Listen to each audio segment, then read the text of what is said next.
jerk.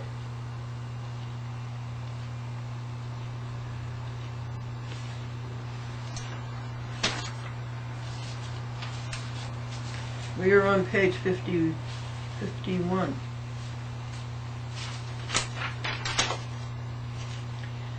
And these cheaters are not licensed by New York State. A doctor has to have a license. Would you go to a doctor who doesn't have a license? A lawyer is not licensed by the state of New York. All a lawyer has is a union card from a nasty union called the American Bar Association. It's only a union card, like an electrician's union. They are not licensed by the people of the state of New York. And that's true in any state. These bums are not licensed. They just have a union card. Further, by the 13th Amendment, anybody who accepts the title of nobility is no longer a citizen of the United States. Our founding fathers were adamant about that. That means that a lawyer who accepts the title of Esquire is no longer a citizen of the United States. You all have to be deported. Bye-bye. Bye-bye. All you lawyers, all you judges, bye-bye. Bye-bye is short for God be with you. 52. Omicron. Now comes copycat Walter A. Sarrock, rolled in one, with all of the odious failings of those listed above. Toss him into the bin. Boo to sue. It's not grammatical, but it's graphic. An action is a legal proceeding, folks, by which one enforces and demands right in a court of justice. That's what a lawsuit is. That's all it is. Well, there are no courts of justice in New York State. Do not be bothered by the acrimony of Sarrock about to follow. He is a bumbler, a stumbler, and just another hack liar for hire. He plagiarizes out of the grave, stealing Callaghan's cheats from the ground. He does not declare fully familiar with the facts and circumstances. He was not there when the action started, nor when the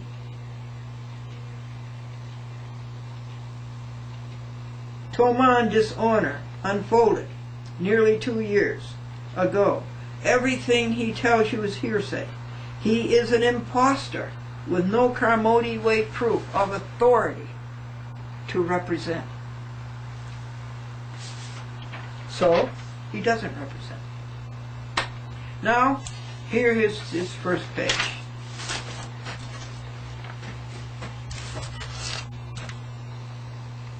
That belongs over here.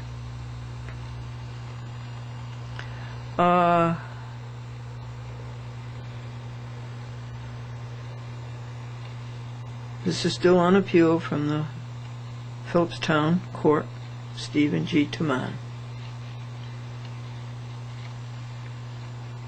Now here's a big lie. Respondent Deborah E. Cox opposition to appellant's motion. Well, she didn't move a finger. It isn't done by Deborah E. Cox. It's done by Sarrock. So there's lie number 1 on this series and lie number 72 on the whole paper. By their attorneys? No, they aren't her attorney. They've never proved it. So there's another lie. And he can't figure out the name of the defendant, of the plaintiff. It's Glendora. And preliminary statement, here comes a whole bunch of lies. He says that Glendora is a professional pro se. She's not. A professional gets paid. Glendora does not get paid. Everything Glendora does is volunteer. And if Glendora is a professional pro se plaintiff, then he's an unprofessional lawyer. We're up to lie number 78.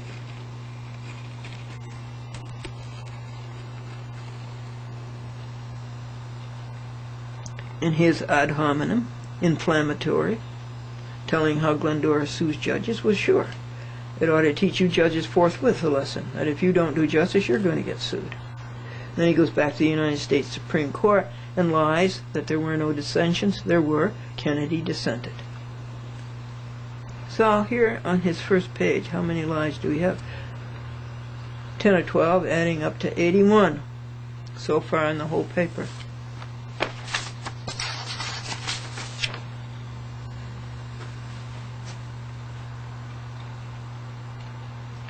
And I'm going to refute every paragraph that he writes, every phrase, and every sentence.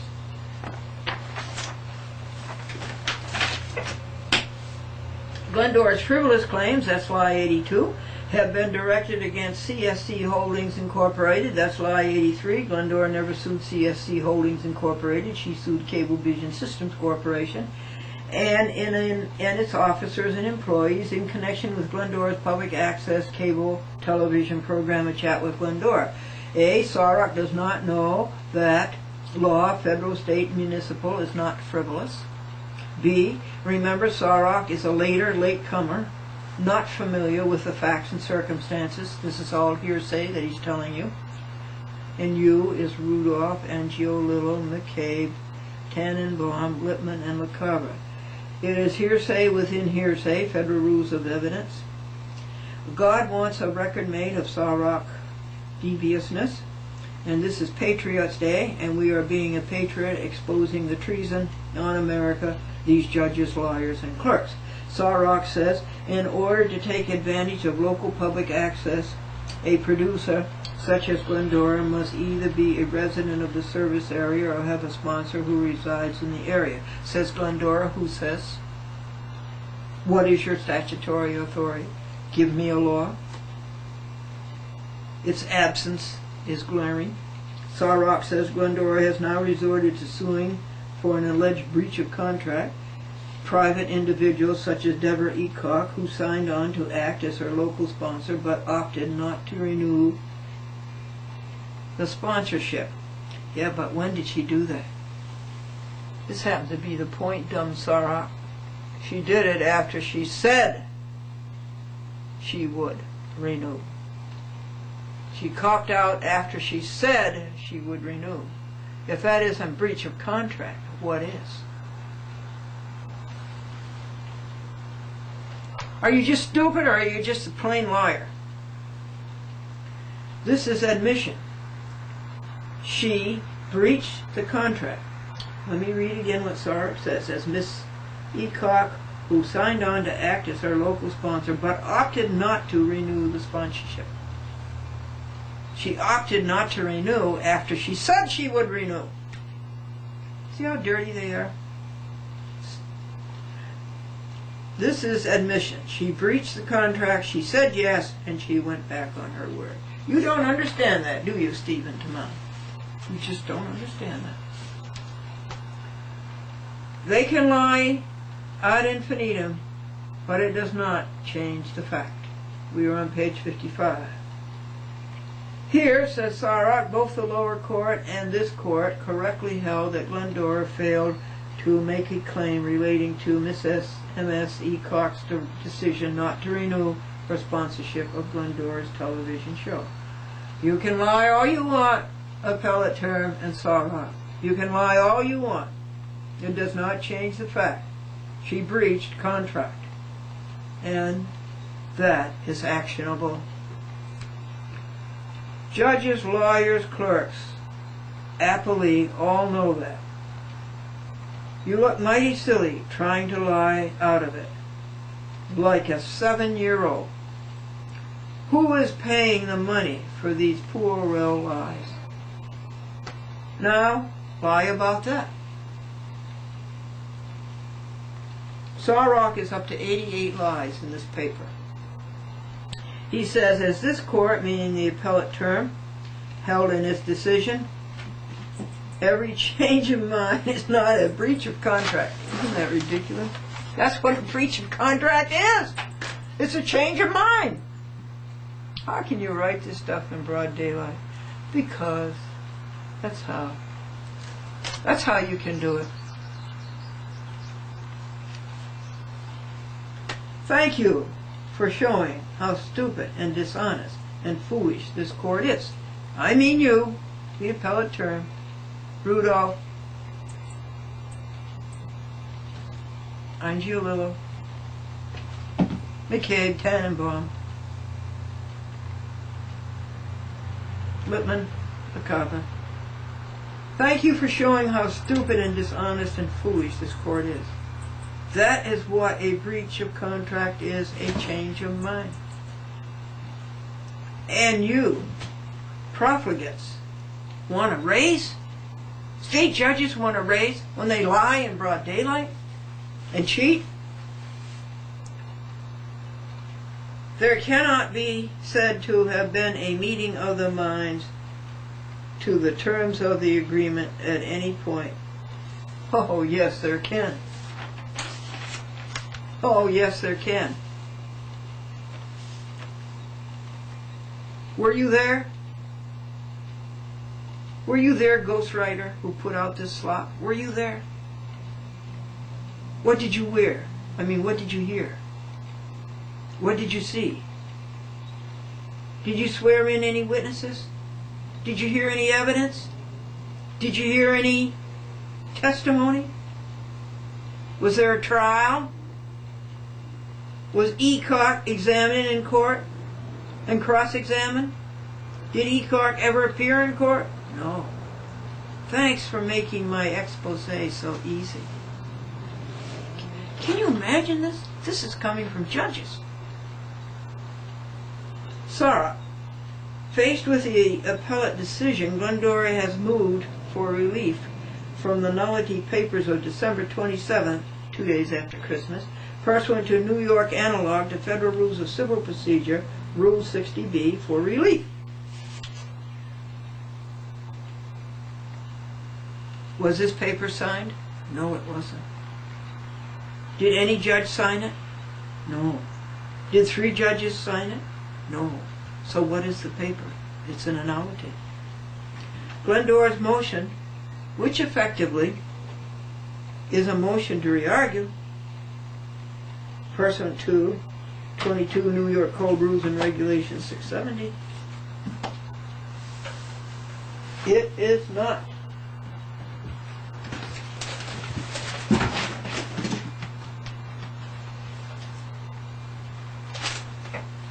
Get up.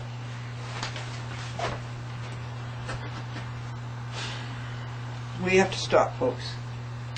That bad cat.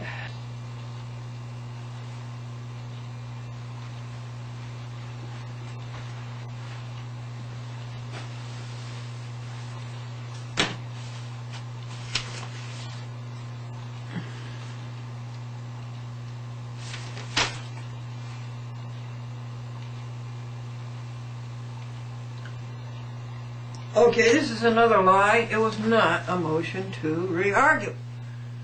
It was a motion for relief. Sarok is stupid, he can't read. Number 2, he doesn't know the law. Number 3, he lies. And this is his 92nd misrepresentation as of the 2nd week of April this year.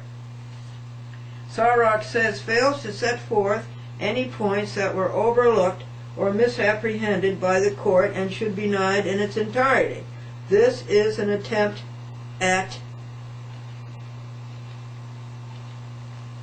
cheating, Glendora says. He slides them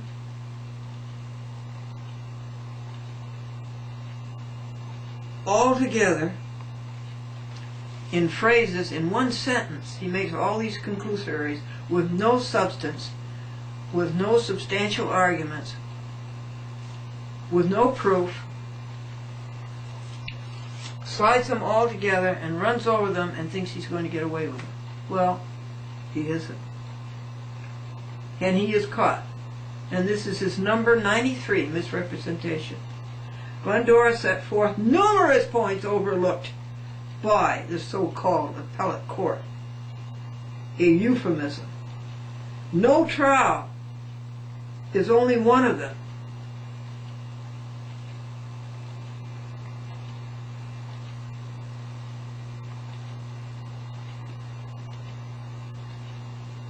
Section 2219, being a year late, is another one of them. A judge has 60 days to rule on a motion.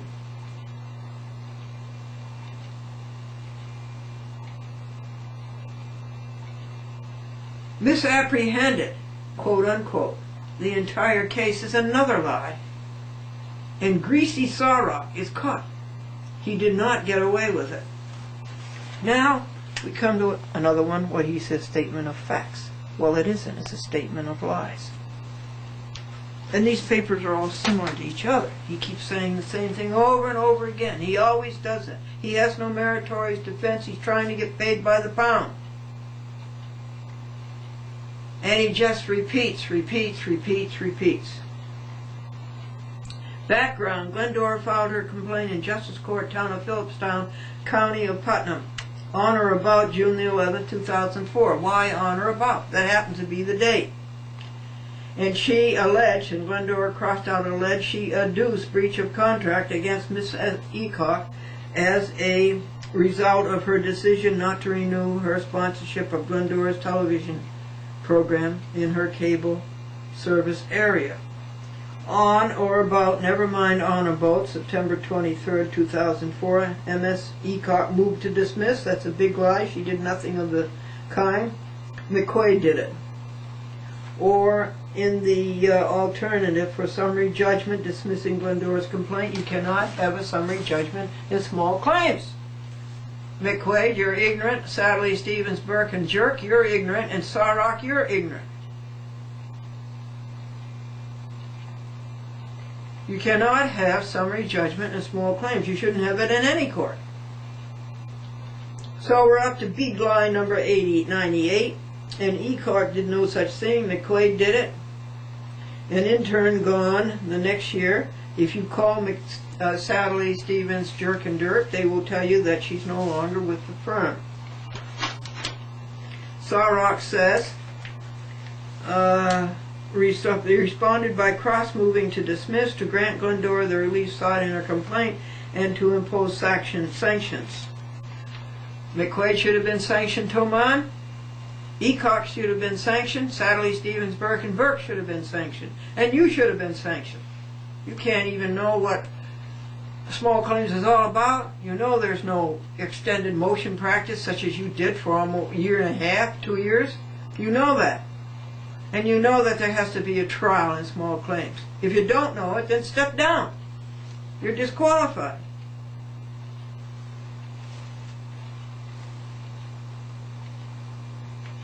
And you, McCabe, Tannenbaum, and Littman, you have no more perspicacity than Taman. And Sawrock is hopeless. She also submitted a lengthy, unsolicited, post-hearing memorandum of the court. Well, unsolicited. What's that supposed to do?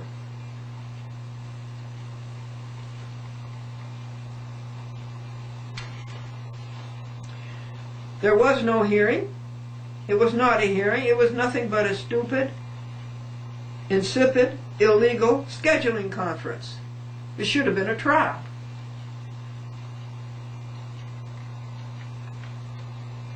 And Sawrock said, and made an improper and frivolous motion for a default judgment. There was nothing frivolous about it, and there was nothing improper about it, and you're lying again, Sawrock, and I think your lies now are up to 108. Glendora asked for Sawrock's grounds for frivolous and improper, and asked for his argument and support, that it is conclusory, and he has no personal knowledge. After all, he wasn't even there.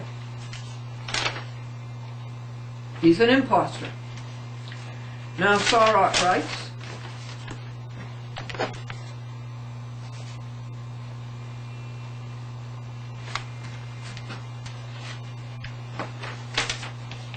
the lower court properly granted the motion, denied Glendora's applications, and found in the decision that the length of Miss Eacock's commitment is a point on which the court finds no assent, and considering the relationship of the parties and their action, it is not logical to assume that the parties would be bound forever in an applicant-producer agreement.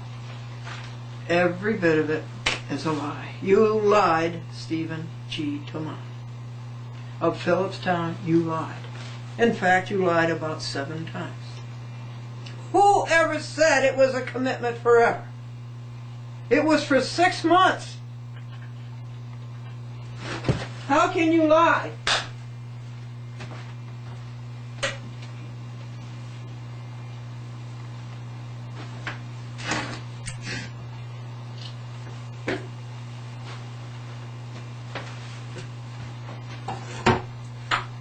How can you? Very often, and with prolific frequency.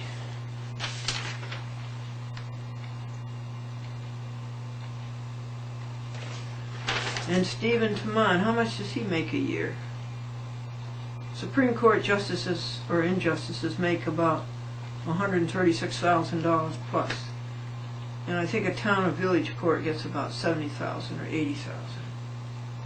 Taman, you have no law, you have no facts, you have no grounds.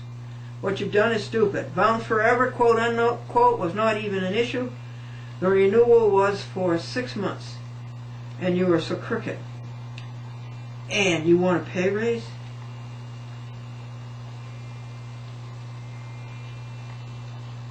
Lippman, Rudolph, and McCabe did not sign their order as to Taman. It is not an order, it is a nullity, as a paper and as an adjudication. The second grader could excel even this. We're on page 59, and Sarok says, decision, the court further found that the renewal of the cable application gave the applicant an opportunity to reassess her position, and she decided not to sign. This may well be. But she decided not to sign after she said she would sign. Just a little bit of lying in there, isn't there, Toman? That's breach of contract. Don't you understand that? She decided not to sign after she said she would sign. Boy, I would hate to be... the child of such a liar, wouldn't you?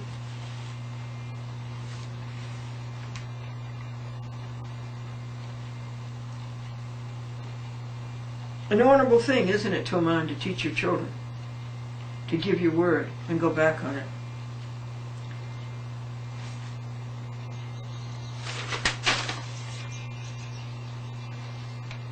What do you think of this, folks? Not fully skilled, not well versed, not proficient, not worth $70,000 or $80,000 a year, not expert, amateur, not completely fulfilling the proposed end, justice, dishonest, and dishonorable. All this belongs to you, Stephen Taman. And to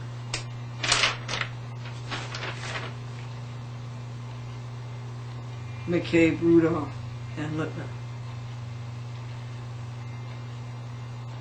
Ecox promised to sign the renewal upon which plaintiff relies is at best an agreement to agree later. I don't think it was. There was nothing said about to agree later.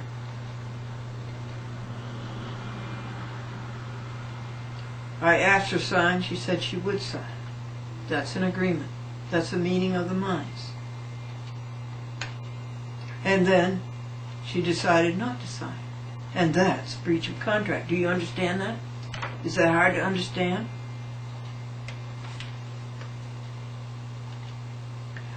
Prove it. Substantiate it. Empty, unsound, confused, muddled, addled, rotten, and putrid. And Sarok writes, the refusal to sign the renewal manifests a clear rejection of the relationship after she said she would sign. So I guess you don't have any defense. This is totally lacking in skill, management, dexterity, and adroitness. They cannot even lie with finesse, yet they've been lying so long, they really should be good at it by now. They're not even good at lying. We're up to page 60.